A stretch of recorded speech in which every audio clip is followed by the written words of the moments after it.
What's shaking, podcast world? We're back at you. Another episode of This Life Ain't for Everybody. Thank y'all so much for the subscriptions, the downloads. Our numbers are awesome. Our growth is so humbling. And we are also humbled to be brought to you again by the one and only, the iconic Jack Daniel's Lynchburg, Tennessee whiskey. Enjoy it responsibly. Never allow underage drinking. Jack has been there for us so many times in duck camp, deer camp, turkey camp, breakups, celebrations, whatever it is. Make sure that you don't overdo it. But Jack Daniel's supports conservation, hunting, fishing, gathering, being a provider. Today's episode of the podcast is also brought to you from Napa Valley Olive Oil Company. I love to cook. A lot of people love to cook. I think I'm a good cook. Sometimes people tell me I'm a good cook. For the last 3 or 4 years, a lot of my recipes have been enhanced. I've gotten a lot more compliments, and I'm telling you, it's because of Napa Valley olive oil. It's just different. The taste, the passion, the love, you can taste it in every bite of the food you prepare, from over easy, over medium eggs to speckle belly goose to elk backstrap to American almond beef, all of your salad dressings, all of your marinades. I absolutely live the life of Napa Valley olive oil. Check them out. Order some up for yourself, and once you do, you're going to want to order it for all of your friends, and then all of those friends are going to want to order it for all of their friends and family, and so on down the line. And that's how you build a brand, and that's what the Particelli family has done since 1960, when Mr. Ray Particelli, who is on the podcast today with his sons Stefano and Jules Particelli. Thank you all for being here. Ray, what's up, my man? Thanks for having us. You look like you've wore headphones before. Do I see a little bit of a DJ in your past life a little bit? Yeah. When I was young, I used to turn them. Yeah? A little Dean Martin? Yeah. Volare, bum, bum, bum, bum. Whoa. You know, one of the things I always tell people, Ray, is that I told you I have some Italian heritage. My grandpa, Carmen Filippone, was first generation American, and he lived in Steubenville, Ohio, which is called Little Italy. And growing up, my mom was born in Little Italy, Steubenville, Ohio in 1954. And growing up, my grandpa's best friend was Dino Marchesi, and they moved to Vegas together. And then my grandpa relocated to Reno, and that's how I ended up in Reno. My mom met my dad up there. But Dino Marchesi, when he moved to Vegas, became Dino Martino, and then Dean Martin of the Rat Pack. So my grandpa was with him in like Cincinnati or Cleveland, watching him sing as a youngster, getting discovered, and then moved out and became, a guy with Joey Bishop and Frank Sinatra and Sammy Davis. So that's kind of some of the Italian roots that I have. And I have black and white pictures of my grandpa Carmen Filippone walking down the streets with Dean Martin, or one with Frank, and all of them. So it was kind of a cool little heritage there. That is. That's pretty incredible. Are you a Rat Pack fan? I was. I mean, I am. I'm not too much, but I appreciate that music. Yeah, I do too. It's one of those things where it's almost like you gotta be in the kitchen and you're listening to it, and yeah. I love it. So Stefano Particelli's here. He is kind of the reason. Him and his brothers, Jules is here too. I'll introduce him in a second. They have a third brother named Dante. They also have a sister, and her name is Adriana. These Italian names, I'm so jealous. We call her Missy. Yeah. But it's one of those things to where we had a family friend in our part of the country in Reno that would come down to Napa all the time and come into your store to buy olive oil. He would sign a bottle for me and put some little duck silhouettes on it and then deliver it to us, and I would be using it. So I would start calling Tom Sabini. I'd be like, Tom, I need some more of that olive oil. He's like, well, I got a guy going down there. It's going to be like an olive oil run. It's like a drug deal almost. That's what this olive oil's become. So then he would bring me back another bottle. So I guess you see our name or something on how did it go? Yeah, so I since getting out of the store for cooking or whatnot, but I still do all the online shipping and packaging in store, and I usually come in at night, and I was going through the orders like any normal night, and I saw the name Clay Belding, and I'm like, that name looks familiar. I know the last name Belding. I wonder if it's who I think it is. And I did a little research on Googled Clay a little bit, and checked the address, used a little Onyx, and saw that it was your guys' house that I was going to be shipping to. And so thought it was pretty neat that just randomly an order would pop up from you guys online. So I packed your order, and I dropped some camo t-shirts with our brand on it, and wrote a little note in there and said I love the show and I love what you guys do, and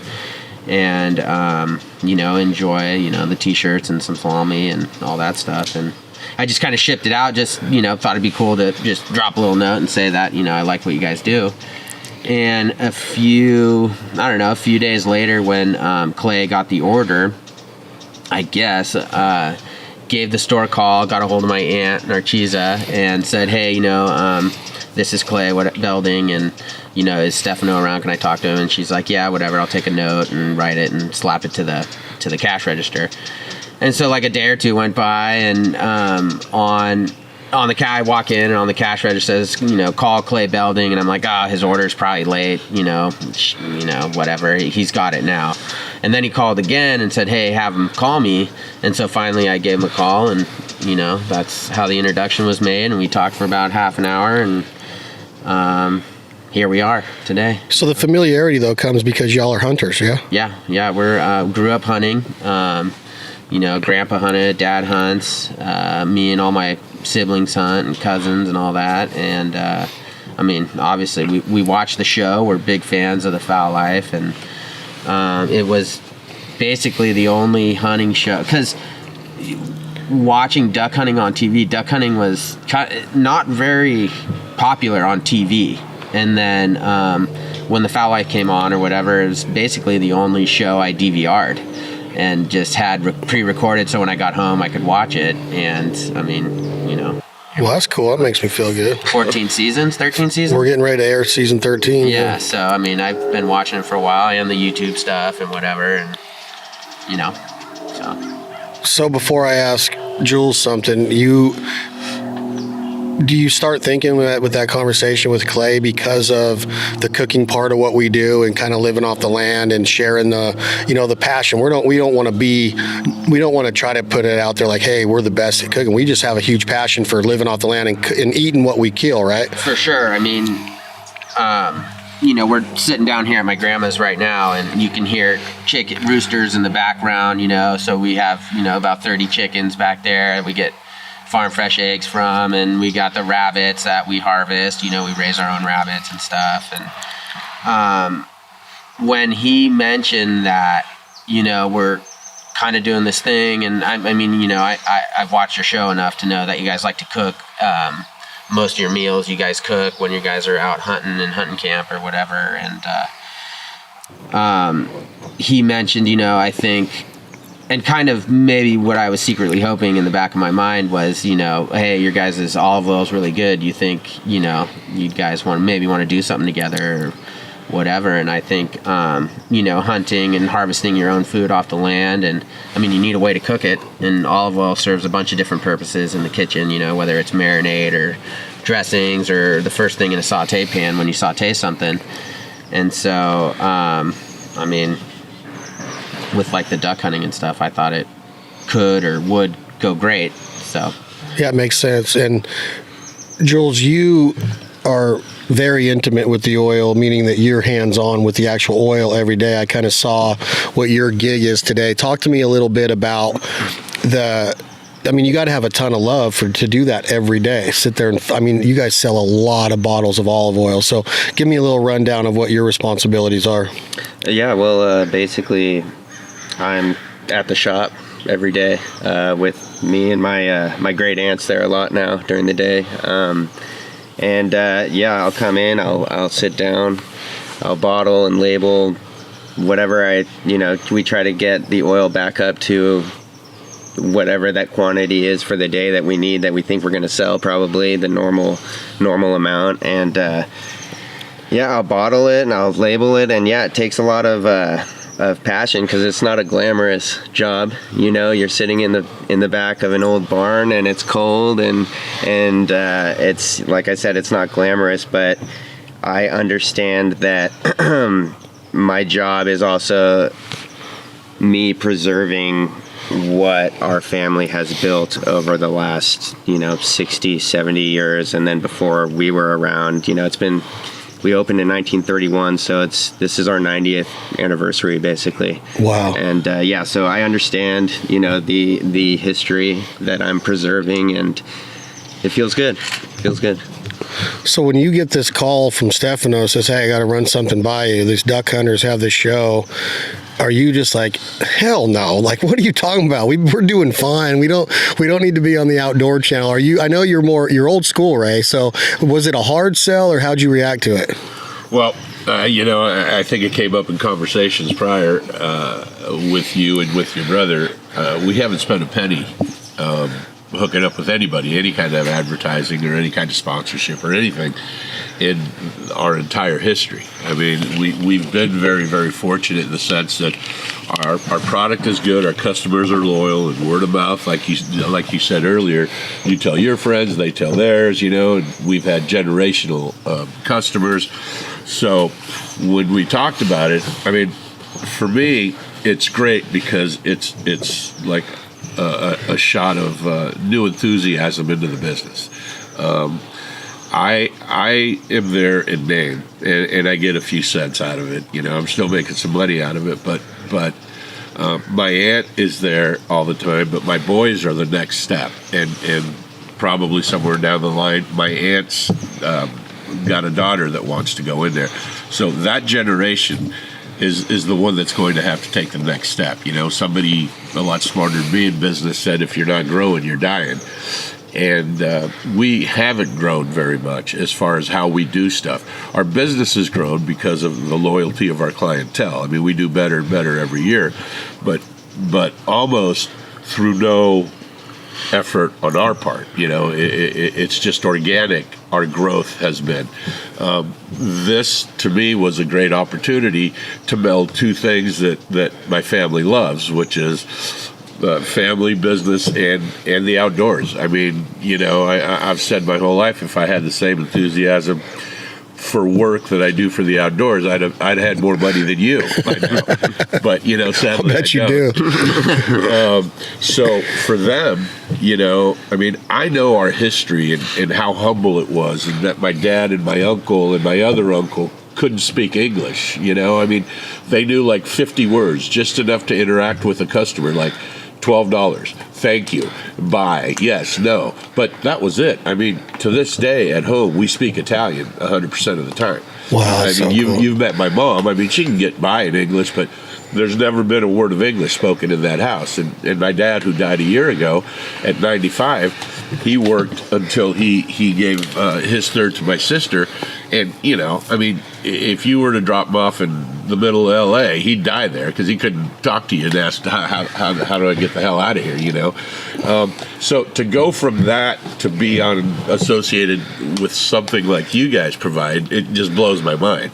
I mean, I see our little business as a little barn with Italians that don't speak English to now, I mean, your media, your social media, it's just crazy. And I'm excited for them. I'm excited for this new step, for this next step.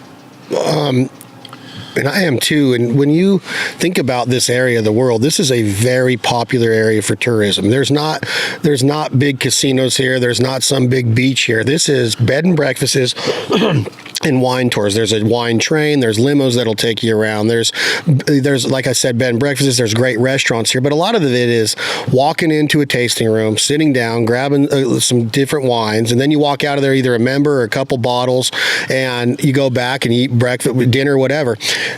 How are the tourists finding it? Besides the word of mouth, did some of these tourist limousines and trains stop at the store, or are you guys part of the local commerce? Well, they have. Over the years, they have. And for whatever reason, we've been fortunate enough that there's been a bunch of Bay Area back roads, all those little magazine shows that the Valley has drawn a bunch of attention in that regard. And, to come up to the Valley solely for wine all the time, and just everybody's kind of looking for something else to do, in the sense of, are we going to do our 400th show on wine tasting in Napa Valley? Well, yeah, but let's add a little something different.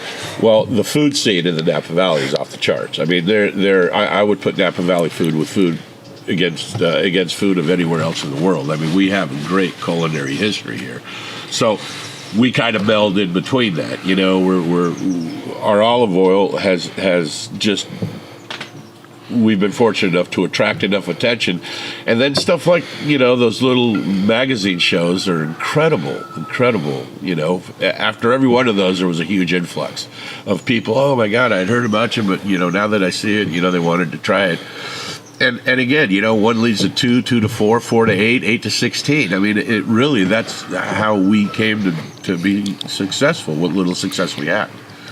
Stefano, with you doing a lot of the shipping after hours and filling the boxes and fulfilling orders, with the current state of the pandemic and everybody, I mean, staying at home was a must.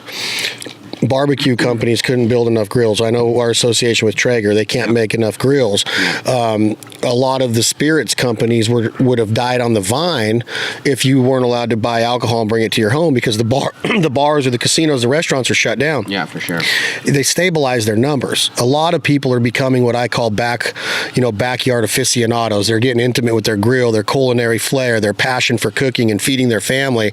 Did you see an influx in sales and people being like, hey, I want to have the best for when, because now I think that it's going to stick. I think that because now I'm like, man, I don't need to take 90 plane flights a year anymore. I can stay in my backyard and do this stuff, and I need to have this olive oil there with me to make sure that these meals are legit, because there's no secret. There's a lot of olive oils out there. You can go to Costco and get it in bulk and live off of it for a year. Yeah, I cook, and there's nothing wrong with that. Right. You know what I mean? But yeah, like you're saying, when the pandemic kind of first hit and rules got super stringent or whatnot, and you weren't allowed to like go shopping anywhere, or you had to wear a mask or whatever. My younger brother Jules, we dropped down for the first time in 90 years, dropped down to like 10 to 3, like our hours, closed Monday, Tuesdays, just like all this weird stuff. And yeah, business got hit hard. It was kind of funny, like in the very beginning, a lot of people came right away and were getting all our dried pastas, and we were selling out, and it was like, oh man, maybe, this won't be so bad. But as the stay-at-home order. Yeah, as the stay-at-home order kind of started to kick in, and like these really stringent rules for COVID, especially in California, kind of kicked in, we definitely saw an influx in our online sales, and for olive oil in particular, it just kind of went through the roof. And like you were saying, people having forced to stay home and, couldn't go out and eat 5 nights a week like you used to do. You're forced to, cook for your kids now at home all the time.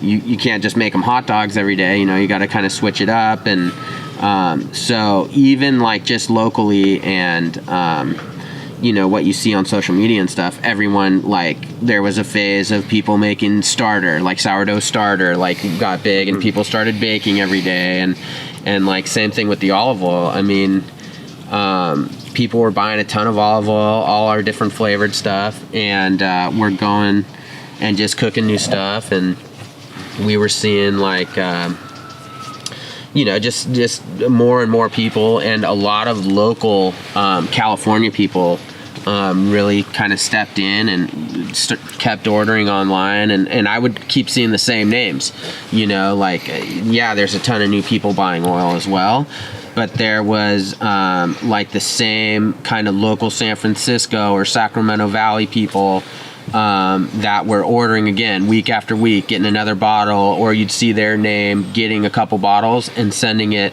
to their friends in the Midwest. And it was really cool to see, because I can flip through all those names and kind of see where it's going and see what our product's doing. And like you said, I mean, just like being in your backyard and being forced to stay at home, I mean, it forced people to start cooking more.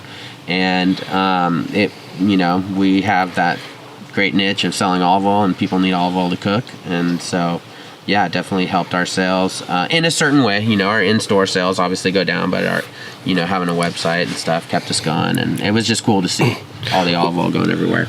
With you being part of that bottling process and the labeling, and looking at this bottle, it's badass, right? Here's where I'm going with this, is that this bottle on my counter in my kitchen will never go into a cupboard, right? It's always going to be out, which is a huge marketing deal, right? You think about that. You go to a store and you get something that's not that influential. You put it in the cabinet, nobody sees it. There's so many people that walk through my kitchen or anybody's kitchen on any given day. That's a marketing thing in itself. So, one, is this top of mind, you think, Jules, with kind of the backdoor marketing thing of like, why don't you go to plastic? This is heavy. This is hard to ship. This could break. It's fragile. I mean, I know that glass gets shipped every day, but you could easily go to plastic. You could easily go to a way fancier label, right? This label is badass. This whole bottle is sitting out on your counter. You don't want to put it away. So that's what I often think about when I'm cooking is like, damn, think about all the, I don't know how many hundreds and thousands of bottles of this that are out there, but I bet you 90% of them are out in the open. I don't know if you guys have heard that before. That's what I'm thinking. You thought about that? Yeah, well, I see it when we go to people's houses, and our oil is always on the counter, and it's always out, and it's just. I mean, people love these bottles. It's our heritage. I mean, that's how it began, and the fact that we're still kind of doing the exact same labeling, doing it the same exact way in glass.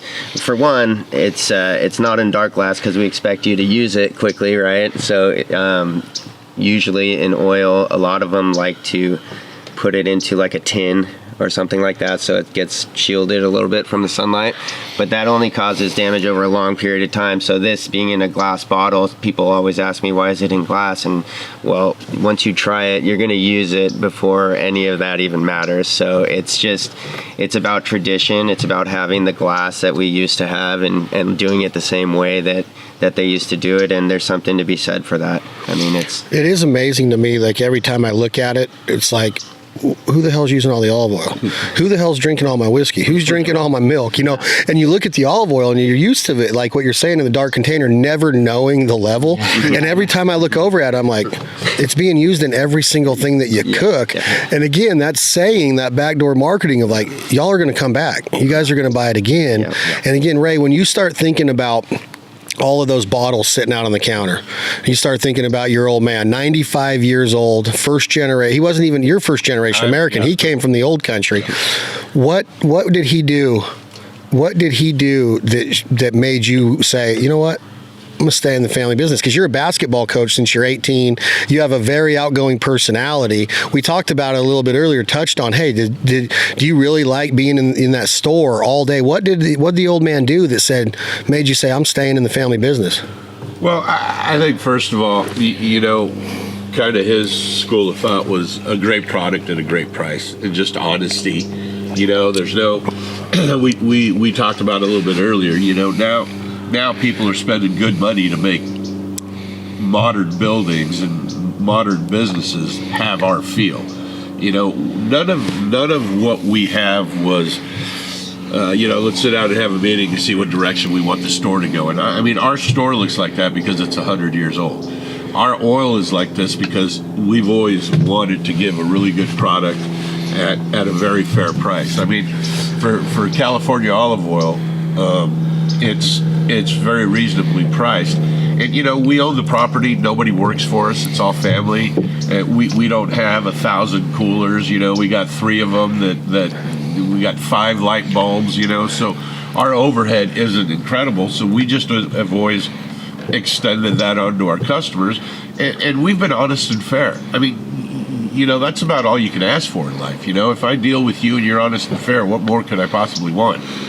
And that business has allowed us to do that and keep a relationship with again, all of our customers. I mean, we literally, and they can address it too, but I literally every day got oh, you know, my grandfather brought me here. You know, just people that have dealt with us for a lifetime. Generations. Yeah, and there's a lot to be said for that. Do you think that it's a business that will diversify enough? Because I always wonder, like, how do you live off of one thing? And your business is built on that right there. That's it. Yeah. The rest of the stuff in the store, you've admitted you could get that shit anywhere, right? Yeah. Oh, for sure. And it's all high quality Italian stuff that just makes you feel like, man, I am in the old country right now. And I walk in there, salami hanging. You know, I've been to those kind of delis.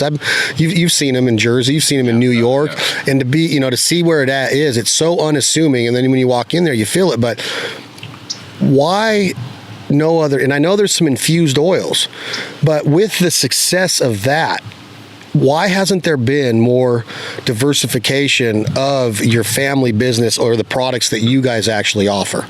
Well, a couple things. This is ours. I mean, we started making this, and now it's all custom done for us because when we started, there was enough fruit in this valley to supply us. Now, there's nowhere near. I mean, in the 60s, the grapes came and pretty much dominated the crop. I mean, once people realized how good grapes did in our soil and the money that they could make off of the wines, that was the crop. Nothing else really mattered. So the olive trees that are left in the valley are ornamental, and that's obviously nowhere near enough. We sell almost 500 gallons a week out of that little barn, which is crazy to me still. 500 gallons a week out of that little barn that Is this a gallon right here? No, that's a gallon. You sell 500 of these a week. Yeah, well, 500 gallons. So this is 1 gallon. These two together are 1 gallon. That's a gallon. Yeah. So on the table we have 2 gallons. We sell 500 of those a week. 500. Good night. Yeah. And as far as, listen, we've been blessed to do one thing well. And we're going to continue to try to do that. I mean,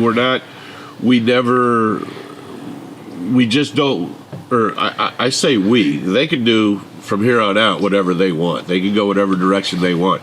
But as far as I was concerned, olive oil was our bag. That's what we did. That's what made our deli and our business different than any other business on the face of the earth. This was our product, and it was very good. And we were very, very fortunate to have people that liked it and were incredibly, incredibly loyal to our project.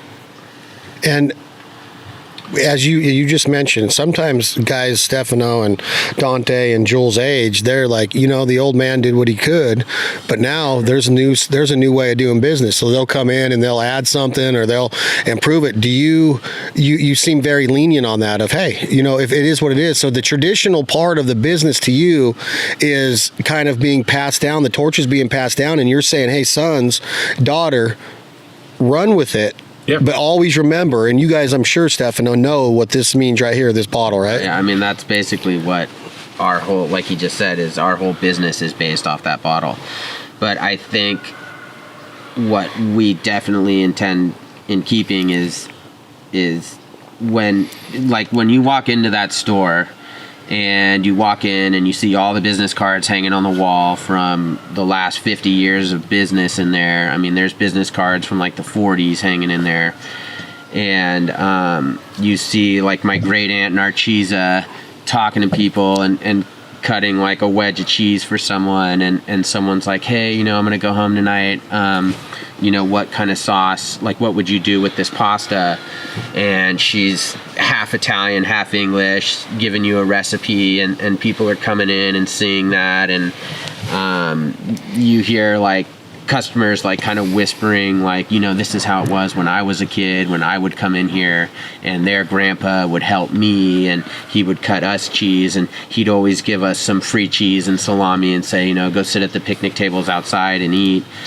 And I think kind of like our main goal, like when we want to step in, and of course we want to grow the business and do all that, and the online thing is like huge for us right now, but it's keeping that family feel when you come into the business. Because you, like you said, you can go get olive oil and these products at other places, but when you come into our family business, you come into my brother working behind the cash register, me maybe filling oil in the back, or even my grandma up until a few years ago, the one you just met, being in the store and putting stuff away on the shelves or bagging little Italian candies, on the scale to put in a basket for sale. And so when you walk in, you see my grandma, my great aunt, my dad, my brother, my sister or my cousins. His son's now running around. His 5-year-old running around the parking lot. I mean, that's that's special. And that's what I did cool. growing up. When we drove down here, we live right on the other side of the street of the block.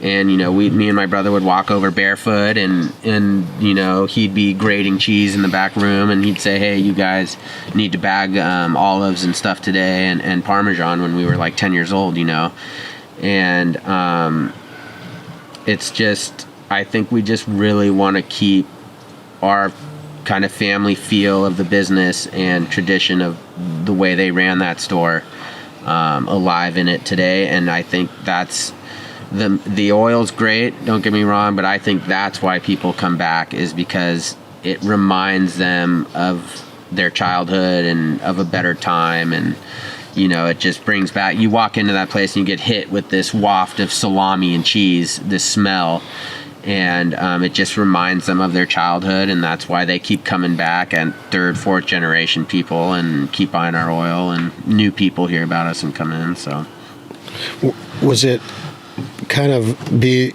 like the place to be when you're, as far as the food goes, that all your friends want to say, hey, we got to go to Grandma's house, we got to go hit Jules' family up for some salami? Crazy, huh? Crazy. I mean, my That's not grandmother even off has by- fed this town 10 times over in 3 generations. You know what I mean?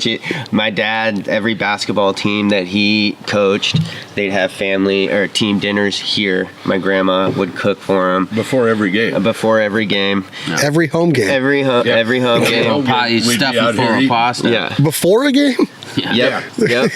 You can't dunk on a belly full of noodles. No. And the kids I Nobody coach could can't dunk. so no worries. So yeah, it's a pretty cool thing. And I mean, I've got friends that still to this day, I mean, they've been coming in right around lunchtime, not to mention my little brother Dante, almost every day comes in at lunch, grabs a fresh sausage from the cooler, turns on the stove in the back and starts cooking it over the open fire. And then I'll have a couple other friends trickle in, and I'll end up making 3 or 4 sausage Sammies over the back burner, and they'll go out the and sit store, and eat in the little kitchen. in the store. Yeah, at the Put it on a store. fork and just do this. Yeah. over the flame. Why didn't we do that today? I'm freaking getting hungry now. Well, yeah, we'll get some food, but yeah. So it's I mean, we used to break in there late night sometimes and grab some cheese and some salami. In high and- school, everyone would be like, do you think we can make a trip to the store real quick Yeah. and Yeah. grab a bunch of salami? And Because in Italy, you do that with, from the deli and getting the fresh cheese and salami, and then at night you go to the bakery when the old Italian bakers get in there at 2, 3 in the morning, Yeah. and you get that bread. Then you go get some Nutella, Yeah. and you go down to the beach and you just start spreading Nutella all over the bread. I've done that several times. Oh God. yeah, after being in a club in Italy all night, and then like next thing you know, 4 a.m, they're like, all right, we're gonna go get breakfast. Yeah. And you're like just over. You're like, what? What? are you talking Yeah. about? And the bakeries are so And bomb. they're just opening up, and the ovens are just getting fired up. And you That's get like that my focaccia favorite that's part. still warm. Oh yeah, my dad. We talked about how in Europe a lot of them tease Americans when you go over there.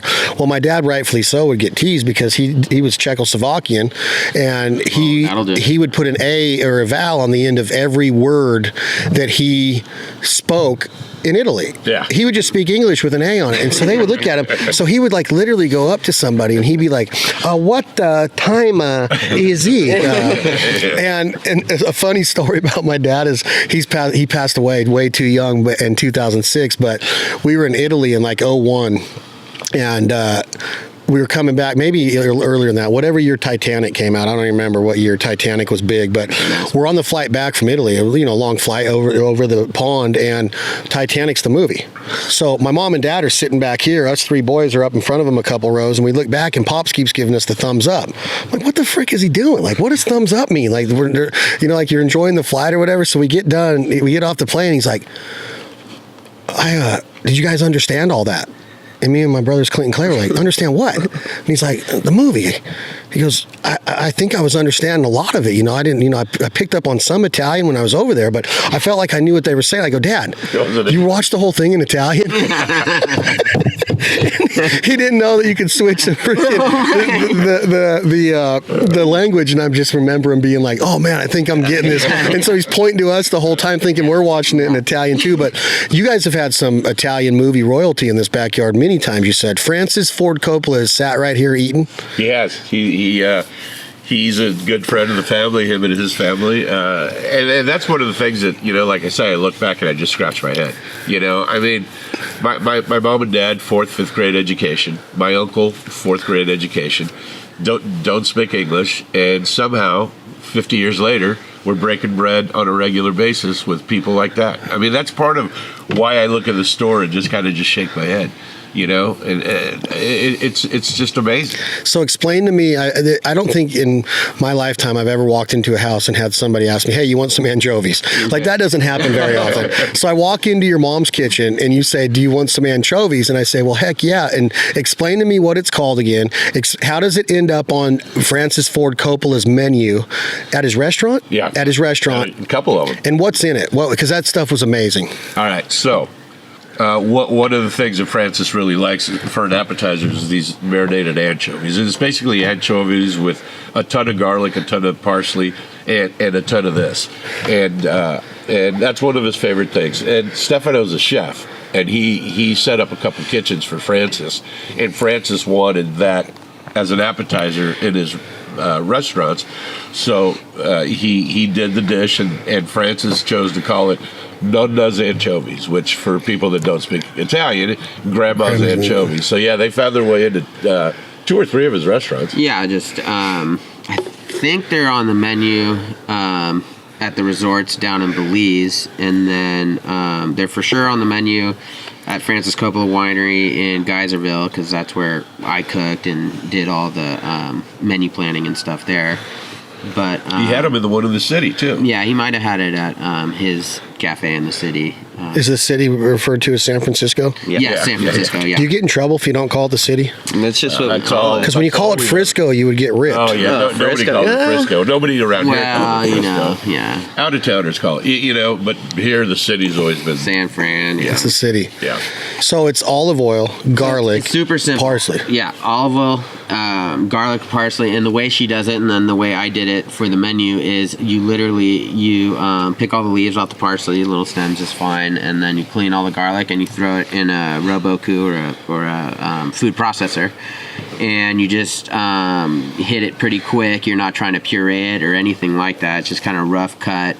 So chop parsley, chop garlic, and then just flood it with olive oil and let those anchovies marinate in there. The longer the better, and they keep like that because they're anchovies under oil now. So Yeah, now so they it's salt keep and like olive that. oil, two things that keep. Yeah. Yeah, and it's just a simple, some old crusty bread or fresh bread, whatever you want to do, and just rip a chunk off, put a couple anchovies. What is an anchovy, Stefano? How would you describe it to somebody because they are an acquired taste? I think they come with maturity. Yeah, you don't see a lot of 10-year-old girls eating anchovies like they're going out of style, right? No. Anchovy, just a small ocean fish, right, that migrates in a big old school. But basically, bait, if you're an outdoorsman, if you've heard of anchovies, you've probably used it as cut bait for striper or any type of fishing, really. And what they do is they catch them and then they fillet them.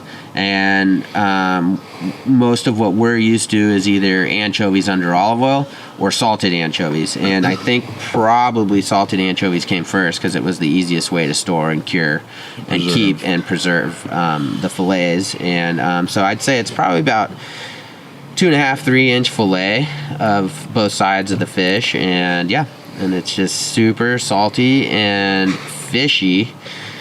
Yeah, it definitely, like you're saying, it's definitely an acquired taste for sure. There was a time where we didn't eat any of these anchovies, and now I don't eat them. Yeah. God, I just had the best piece of. I could go eat another one of those right now. Hey, I have some friends in Georgia that we during the holidays last month, we shipped out a bunch of thank you boxes or Merry Christmas boxes to partners, sponsors, customers, whatever.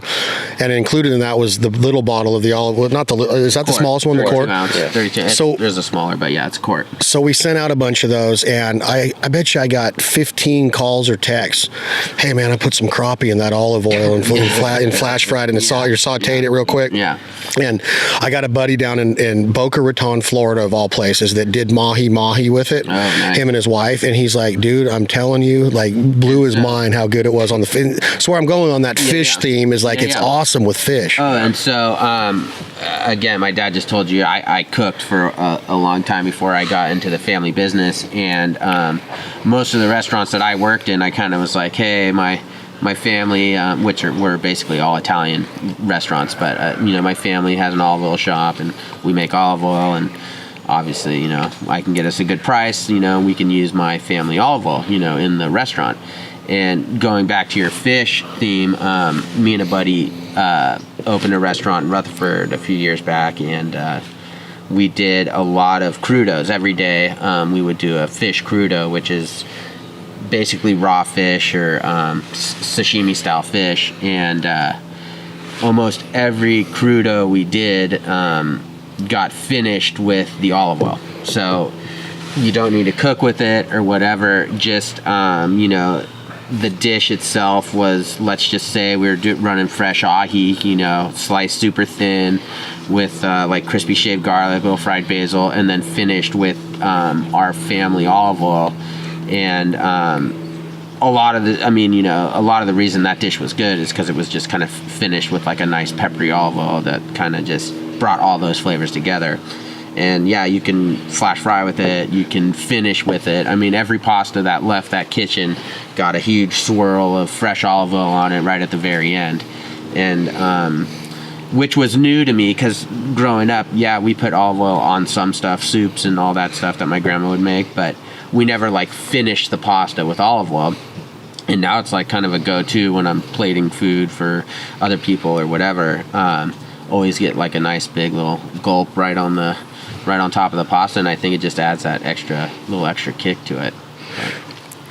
I got some of those. I don't know what they're called. I think it's called Evo. They make the olive oil bottles. No, it's the spray ones. Yeah, it's the spray bottles. It like turns your olive oil into like a spritz. So I got a set of these for Christmas, and I'm like, well, the lady that bought them, thank you very much for them, but she's like, well, you take all that olive oil and you pour it there. I'm like, I'm not pouring it out of that bottle. I'm not putting it out of that bottle. So when you said that you would decorate or finish a dish with it, how do you control it out of this? Or are you transferring it into something else? Or are you using a spoon to do it? So you just put your thumb over it. It's not a decoration. The best thing you can do if you're not going to switch it out of that bottle, which, I got half gallons all over my house, but index and middle finger is about the right size for the half gallon. You just kind of put it right over the top and give it the 1-2 shake right over the top. Otherwise, I mean, the quart size bottle that you sent out as gifts, that 32 ounce bottle, which is like a great shipping size and all that stuff, we have a bunch of pour spouts made just for those, and that just pops right in the top of the bottle, and from there, boom, you can drizzle anything with it, but index finger or a thumb is, pretty much the Italian way. And, with COVID and everything, you gotta have a glove on it. It tastes like rubber. You lick your fingers right after. So the experience of online, let's end it with talking about this stuff's available online. The address for the website, the World Wide Web is nvoliveoilmfg.com. So Napa Valley Olive Oil manufacturing.com. nvoliveoilmfg.com. Yep, and you can order salami, cheese, olive oil. You can do all the salamis and those pepperoni sticks and fennel sticks that you get all the time when you're out hunting or whatever.